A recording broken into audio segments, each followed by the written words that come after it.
Hello, what's up? Another day, another video, and another port na naman po tayo mga lods. Dito po tayo sa Grand Cayman Island. Kapto sa lugar po na to ay wala po tayong pier na tinatawag. Kaya po ginagamit po natin ay yung water taxi or tinatawag namin ditong tender boat. Papakita ko po sa inyo mga lods. Ito po ang sinasabi ko sa inyo na tender boat. Ayan po, ang tender boat po na yan, yung bangka po na yan ay galing dun sa isla na yan. Wala po kaming pier. Ayan po yung isla. Medyo malapad po ito. Ayan. Hindi po kasi makikita yung nandun, medyo malayo. Galing dito sa barko, kinukuha po yung pasahero gamit ang bangkang yan.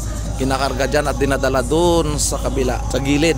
Gamit po yung water taxi na yan or tender boat namin kung tawagin dito. Ayan po, may parating na naman ng isa. Puunin pupunta dito.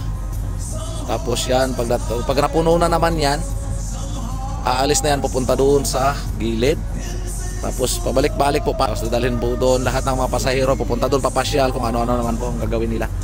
Ayan po yung isla ng Grand Cayman Island. Ayan po. Napakapatag po, wala pong bundok.